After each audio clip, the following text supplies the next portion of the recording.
I wanted to have an excuse to have complete freedom to do what I love, which is the fact that it wasn't necessarily a responsible thing to do. There was definitely something special about 2022. In terms of a really white knuckle chase, the black-headed gull, William, Kaya, Luke Razzo, and Andy and I were all in Peely, and sure enough, William spots the black-headed gull flying out, and it circled around, landed on like a bit of floating wood out in the river. It's August 16th, 2023, and this is episode 9 of the Big Year podcast. Sorry, I have to butt in here, but it's actually episode 10. Robert was wrong, and, well, let's get back to the show. And it's my birthday! Yes, as I record this, I am now 63 years old. I may have the body of a 50-year-old, but my brain seems to be going on about 80, maybe 81 or 82 by now. But that's okay. I can still function well enough to go birding, and really, at this point in my life, that is the most important thing. You see, I began birding in 2012, which means I wasted the first 51 years of my life. It was big year birding that made me want to become a birder in the first place. This here show is a little tribute to other big year birders, most of whom did not waste precious years of their life waiting to discover their true passion. How was I to know? For me, it was going to be birding. I was busy doing magic, emulating Harry Houdini as an escape artist, going on cycling trips, doing photography, and spending 40 years as video coordinator for the Toronto Blue Jays baseball club, and eventually living my childhood dream of running onto the field when the Blue Jays won the World Series in 1992. Then came the movie The Big Year, and I was hooked on birding like nothing I had ever been hooked on before, and believe me, I have been hooked on a lot of things in my life. And there are as many different ways of birding as there are birders. True, I just love sometimes taking a walk with my binoculars and cameras and seeing whatever birds I see. And most birders are like that. It's really the purest form of birding. Well, maybe if you don't bring the camera along. Then there are those chasers, the birders who travel near and far, day or night, to see the latest rare bird, whether it's local or all the way across the country. Then there are the big year birders. They are the obsessives who commit themselves to an entire year of birding. We have the ABA area birders who go all out, all across North America, from the dry Tortugas in Florida to the Attu Islands in Alaska, from northern Canada all the way down to Southern California. Here in Ontario, which is bigger than even the state of Texas, yes, sorry Texas, we have quite the flock of big ear birders. Now in 2022, this gaggle of young upstart birders who haven't wasted most of their lives looking for their passion in all the wrong places, like me, went all out, and 3 of them, William Conzi, Ezra Campanelli, and Kaya Jasper, all broke the Ontario Big Year record. Ezra, along with last week's guest, William Conzi, tied for second place just behind Kaya. And today, many, many months after we spoke, I think last winter actually, or early in the spring, Ezra is finally here to talk about his 2022 adventures in big year birding. I ran into Ezra more times than I can even remember, in more birding hotspots and at more rare bird chases than I can even count. Over the course of the year, we got to know each other, and I enjoyed following his attempt to break the record and maybe even catch Kaya down the stretch.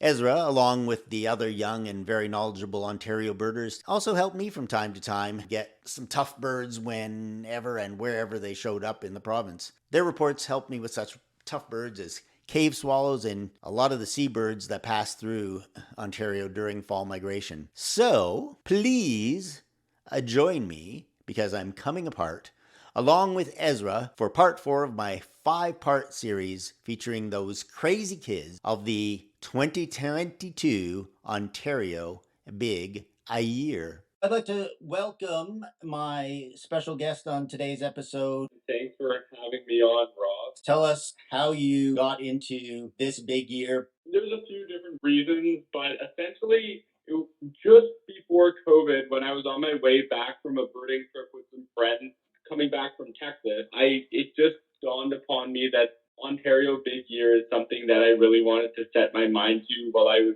still young and had the freedom and energy to do so. I've always been like really lift obsessive, so that was one of the reasons. But essentially, I really just wanted to do it because I wanted to have an excuse to have complete freedom to do what I love, which is where I have to kind of move on with the next chapters of my life. So yeah. Well, we'll get into the next chapter of your life after, but we're going to go back to the beginning and find out why you became a birder and what some of your influences were early in your birding career. I grew up in Hamilton, and my parents aren't birders per se, but they're very nature oriented people. We never owned a car, so we would spend a lot of time walking and biking places. And obviously, birds are something that are kind of omnipresent wherever you are, especially of nature. And the Hamilton and Halton region has a great network of trails that my parents would take us on hikes on and so forth. So my brother and I just kind of noticed the birds and expressed some interest. And my parents were very supportive. They bought us a field guide, and then we would kind of test each other back and forth to learn all the local species. So we also, my parents had a family friend, Jeff Gilbreth. He's not super big in the birding scene anymore, but he used to be a big birder in the Hamilton area, and he kind of encouraged us to go down that path. But to be honest, I kind of not lost the bug, but I was into it in a very I would only bird once in a while in the kind of like middle childhood, early teenage years part of my life. But I really got back into it in an obsessive way in 2019. So for me personally, I have been diagnosed with OCD and hyperactive disorder, which I don't call disorder because I call it a benefit when it comes to birding. But did you have any of that in your life, or was the obsessiveness just a choice? Definitely not diagnosed, but I do have an inkling. I do have some like ADD or ADHD tendencies, which may lead to the kind of obsessive aspect of it. At least that's how I feel. Well, it certainly does feel to other people that are sort of in your birding orbit that aren't birders like you are an obsessive. How did family members take your decision to do a full year of basically missing potentially family events, birthdays, and even potentially Christmas? Yeah, my immediate family were very supportive. I think they recognized that I recognized that the fact that it wasn't necessarily a responsible thing to do in the traditional sense of the word. I knew that it would be very financially draining and possibly stressful, and like I'm kind of putting my whole life on pause. But yeah, they were very supportive, and so were my friends. And I was just very upfront with everyone and said, like, for this year alone, birds have to take the priority.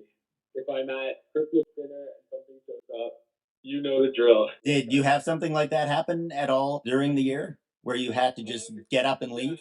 Yeah, I did leave during Easter family dinner for a purple sandpiper of all things, which isn't necessarily the most uncommon species of bird, but I know that previous record holder Jeremy Bensett missed it on his big year, so I didn't want to take any chances. Yes, there's potentially the chance of missing something that maybe you might see three or four of during the course of the fall migration season. It's not worth taking that chance. So I understand completely why you would. And for me, I would have taken any opportunity to get up from a family dinner to run out and chase a bird. That was that was.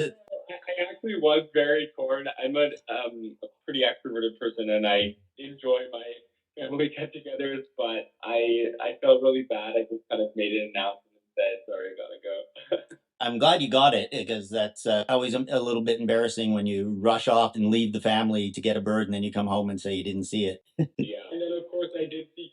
I just happened into three others later in the year, but that's how it goes. You just never know when one bird is going to be the only time you see it. There's a lot of times where people will tell you, but it's only one bird. But how many of those one birds did you only see once during the entire year? Absolutely, yeah, and birds that you sometimes think you're gonna bump into a whole bunch, you only bump into one, and birds that you think you might see just once, you encounter a number of times. For example, I only saw common gallinule once this year somehow. Of course, if I had been looking fighting for more of them, I would have got them easily, but that's just how the way it goes sometimes. Well, I think that is the case during a big year. Once you get a bird like a common gallinule, you're not going to be, well, I think I'll go back to the swamp and look for some more today because you're off on some other chase. Exactly. That's the way it's the year. You're just very, very numbers oriented in a way, but you try to do it in a way where you don't forget about the value of each bird you see, regardless of how important it is for your list. One of the things that happens to a lot of people during their big year, they start the big year thinking this is just going to be so much fun, but there gets to be a point where it's not that much fun anymore, that it's just I have to drive 8 hours to see this bird and then I have to drive 8 hours home and hope that I can get to the next bird. Did you feel that you had a lot of that during the course of the year? Yeah, definitely I did experience that. Like, as awesome as Point Peele is, of course, I spent most of my spring at Point Peele. There came a point where I wasn't always keen to get up, at first light and go to the tip, especially on mornings where the weather wasn't too cooperative. Another thing that really was not did not bring me a lot of joy was having to chase birds that I've seen a number of times in Ontario and abroad. Like, for example, I'm not too excited to drive all the way to Amherst Island for glossy ibis, but that's a 4-hour trip that I had to make despite that fact. So Yeah, that's a bird that I missed a couple of times early in the year and was very grateful that one showed up in Durham region in the fall because that would have just been a sad miss to yeah, because I knew so many people had seen it. but hey, like I missed. You're always gonna have a few misses like that. I arguably missed a much easier species than that, which I can touch on now, or we might get to it later. But And so you've traveled a lot to see birds, but had you traveled everywhere in Ontario, or was there one place that you were hoping to get to that you, without a big year, you never would have visited? I have traveled pretty extensively in Ontario. I had been to, I think, 49 of the 50 counties before, but some of those northern districts are really big, and there are places in those districts or times of year where that I hadn't visited those. For example, I had driven through Rainy River pretty briefly in September of 2021, but it was great to be there at the peak of breeding season and get to see all the Western specialty singing. Mm-hmm. Manitoulin Island was the county that I hadn't ticked off yet, and I ended up going there. I want to say 4 times maybe. So yeah, that's a really cool place. I really wanted to get up to the Hudson Bay coast, Mm-hmm. proper, like the northern coast of Ontario, um, to get some of those uh, specialty breeding birds, willow ptarmigan, Smith longspur, etc. Mm-hmm. But I was able to get willow ptarmigan early in the year, a little bit further south. So that would have been a lot of money and a very difficult trip to justify for one species, Smith longspur. So, but in the future, I hope to get up to the Hudson Bay coast. I had to make that decision late in the year when I had not yet got to Nunavut, which I'd been every province and every territory, and it was a very expensive trip and I knew I wasn't going to see new bird. So I just had to, at that point, I had to say, just have to go there another time. You can't spend all that money for no bird. No, for sure. Definitely, yeah, a lot less cost effective when you're talking about a Canada scale big year. I actually, maybe it was on the 29th or 31st of December, there was two counties I hadn't birded in the year. That was Prince Edward and Haliburton.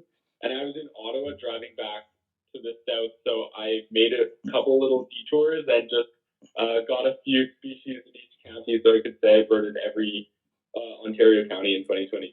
Well, that's pretty good. I know why you hadn't been to Prince Edward County because the one bird that we were all hoping would show up, not. I know. Yeah, that was a bit of a bummer, but surprised that the Chuckles would have didn't return. I mean, it what 3, 4 years in a row.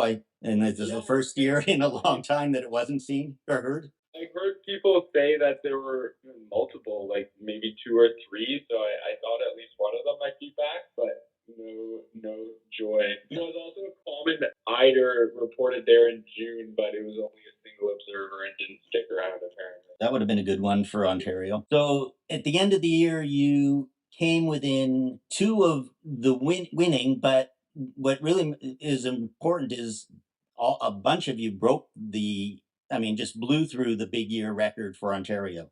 How satisfying was that? Yeah, I was very pleased with how I did, and I was proud of Kaya and William and the other birders who did an Ontario Big Year.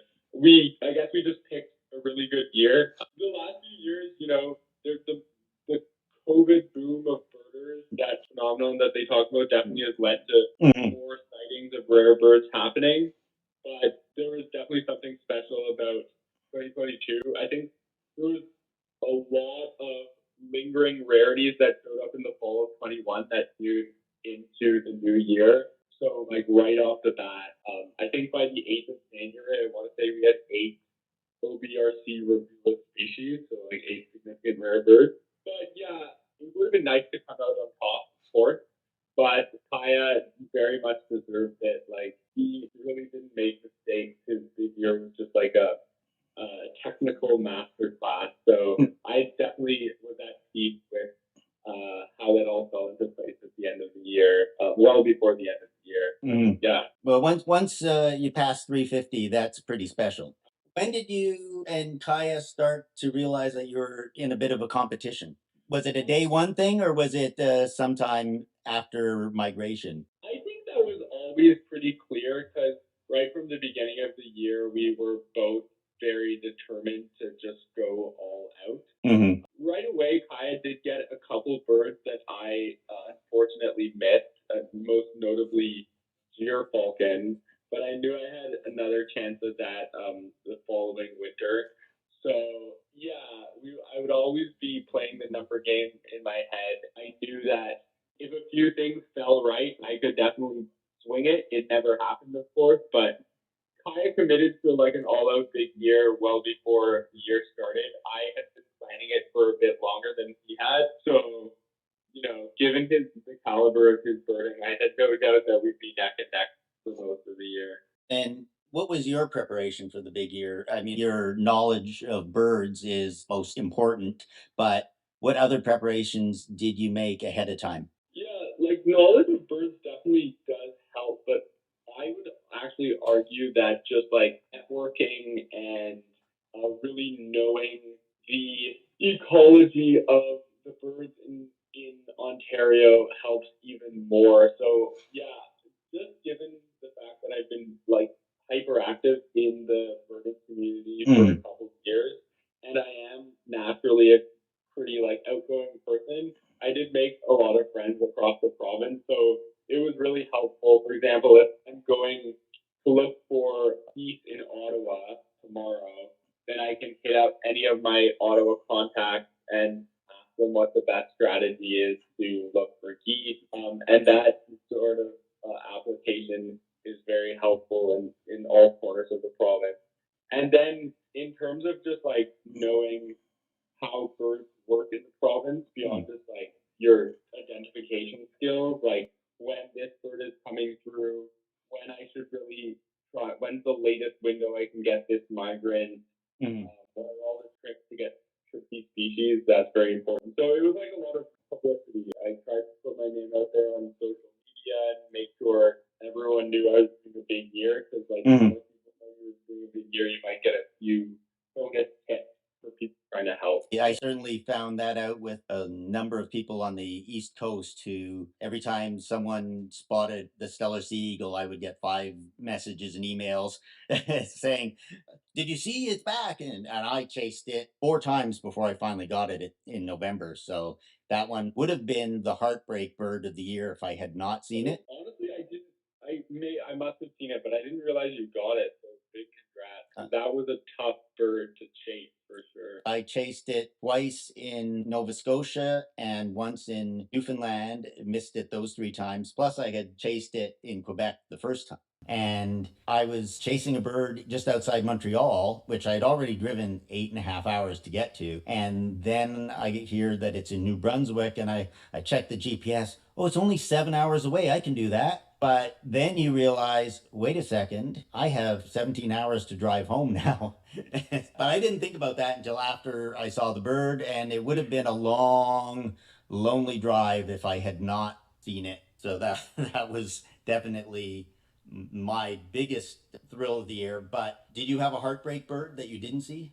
Yeah, a couple. So the most regularly occurring bird that I wasn't able to catch up with was northern goshawk. And that one's totally on me. I knew the strategy for goshawk, but if I'm being perfectly honest, I got a bit lazy when the time came to capitalize on that. Mm-hmm. Yeah, I could have targeted them in their breeding grounds in the summer, but I knew that could take quite a bit of effort, just like driving around where they spend the summer in their big territory. So I figured I'd wait till the fall. I put it off to the fall when they're a bit more concentrated in migration. But whatever way that worked out, like there was always a more important birding thing that I had to do when it was good winds for goshawk. Like on the north shore of Lake Erie or Lake Ontario, it would be good Jaeger watching at Van Wagner's Beach, or I'd have to chase something. So I spent the last few days of the big year desperately searching for wintering birds in eastern Ontario, but to no avail. So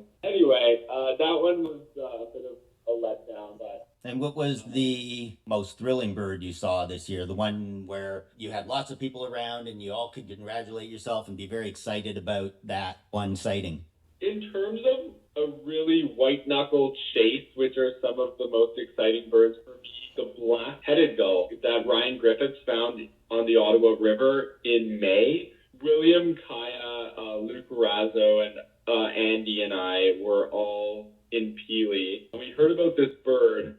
Here's where kind of like knowing the pattern of things really comes in handy. We know that birds that show up near the falls usually will trickle out onto Lake Ontario in the evening at a place, and they'll all fly by on the Niagara River, and there's a really good place to watch all the Bonaparte skulls and stuff fly by. So some of the other folks were understandably not too keen because they knew it was a bit of a gamble to drive all the way up there to try for that, but I convinced them that we should make the drive, and we got there, the Bonaparte skulls start to trickle past, and sure enough, William spots the black-headed gull flying out, and it circled around, landed on like a bit of floating wood out in the river. That one felt really good because we drove a long way for a bird that was, definitely we did not we didn't think we had a great chance of getting it, but we knew there was a chance. To me, that's sometimes the most exciting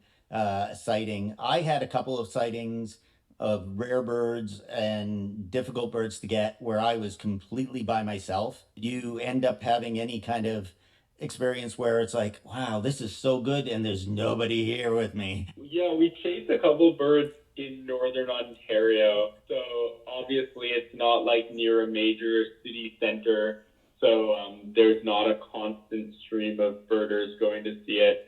They were like feeder birds in the winter, spotted towhee and berry thrush. I can't really think of one that was just kind of out in the boonies, but I'm sure there were. They do tend to blend into each other. Speaking of white knuckle driving, were there times where you were up north or in storms where you just started questioning your whole life at that point?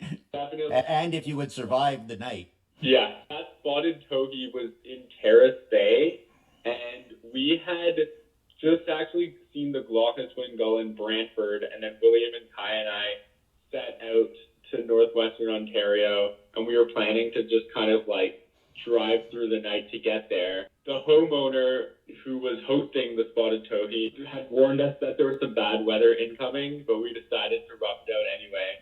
And yeah, we were driving through a pretty dense blizzard for a solid 7 hours. Oh.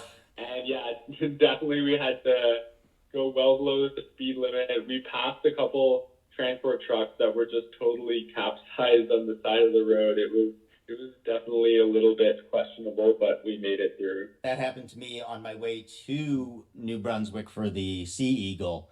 And it's not just because you're going from Quebec all the way up to New Brunswick, and they aren't real roads. and you still get transport trucks just whizzing by you, and it's just unbelievable. And then of course you see one in the ditch and you think, well, I'm sure the next driver will realize what happened to that guy. But no, they just keep going on as well. Because they all think they're not going to be the one. I can only imagine, like, Ontario is big and bad enough, but the idea of the country, gosh, yeah. What was the coldest day you birded in that you were as bundled up as you could possibly be and still cold? I don't know the specific coldest day, but there was a big stretch that all kind of blended together when we were, the furthest north we got was Attawapiskat.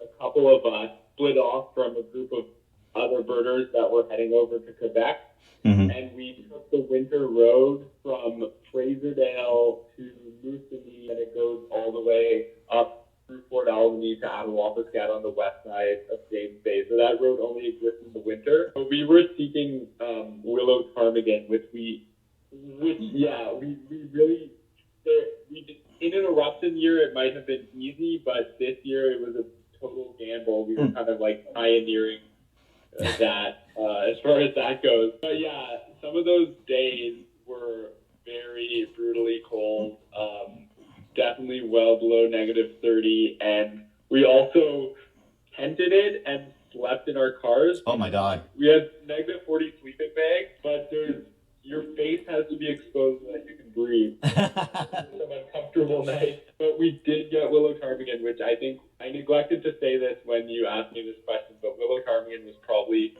the highlight bird, just because of how far we had to go, and how we were managed to locate it ourselves, basically on a gamble. Those are the best birds. So you've done your big year. You're now, what are you doing now this year? So the main goal is just to, I definitely accrued a bit of debt because, as you know, big years are expensive. So I'm just hustling to make money. I'm currently working in Guelph, just in a general labor position full time. So 5 days a week, that's what I'm doing. It's not exactly what I would describe as fulfilling work, but I gotta bounce back somehow. Hopefully in the summer, I will get a consulting job, something in field work.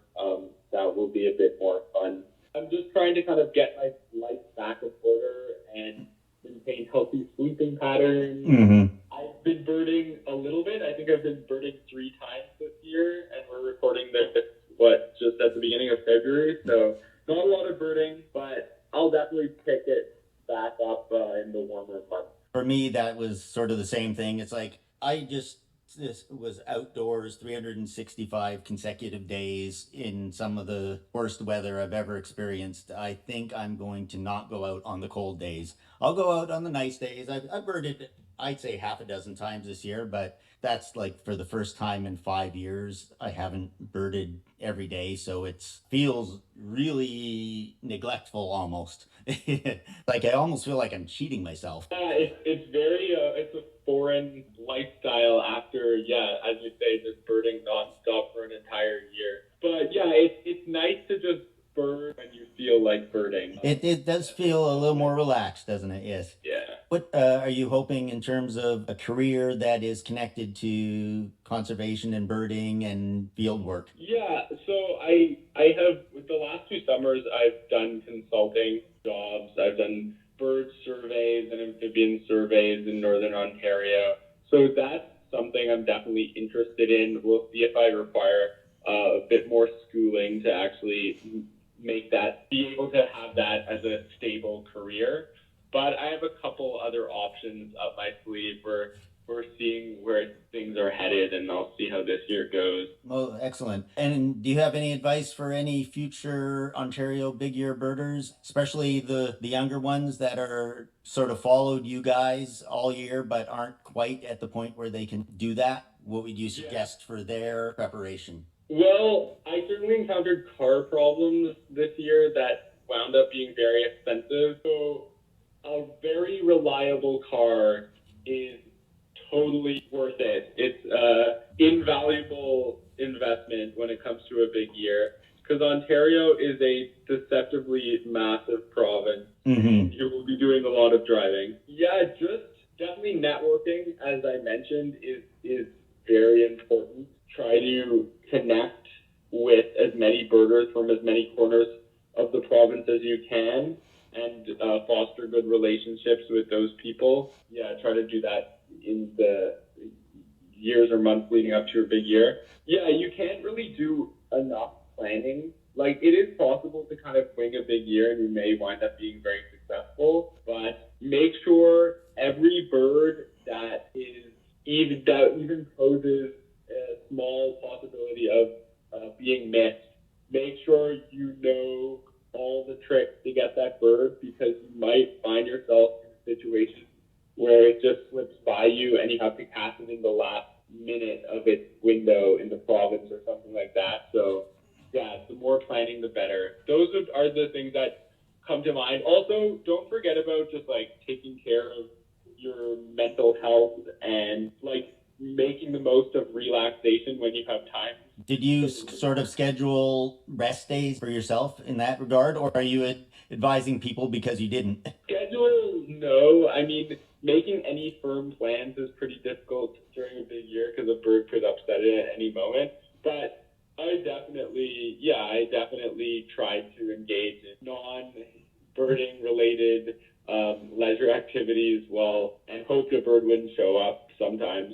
Yeah, make the most of the summer for sure, because that's kind of a quiet spell. Mm-hmm. Well, thank you so much, Ezra. I know it was fun for us to get to bird together here and there during the course of the year, chasing birds around Point Peele, and a lot of the times I was actually following your report to get to a bird that I needed in Peele. So I always appreciated that, because the bunch of you that were going hard after Ontario birds made it a little easier for me to grab birds while I was in Ontario. Although sometimes I was across the country when a bird like a scissortail flycatcher showed up, and there was no chance for me to get that. The marsh sandpiper, however, I was lucky to have been able to get back on time for that. Yeah, I think we can both agree. Aside from maybe the Stellar Seagull that you saw, marsh sandpiper was probably the rarest bird either of us saw in the country this year. But yeah. And probably even rarer than the sea eagle, because the sea eagle has been around for a couple of years now. Yeah. That sandpiper was here and gone and may never show up again, kind of like the yellow-browed warbler. You get it, and if you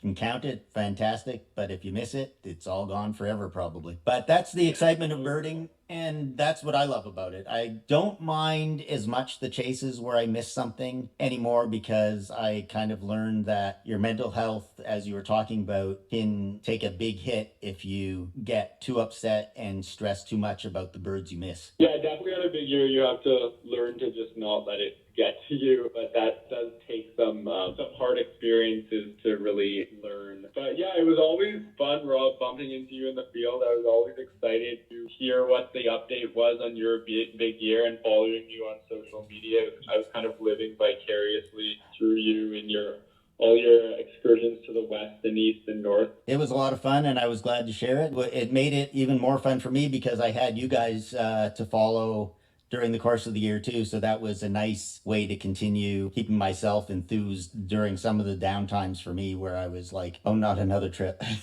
What was the longest drive you did? Well, the longest kind of straight drive we did was probably to Rainy River, which is, how long is that drive? Like 22 hours, maybe? Yeah, something like that. I did it over 3 days in 2021. Yeah, we did spend the night in a couple of places in the car, but pretty much just gunned it there. But yeah, we had to go back and forth to Ottawa so many times.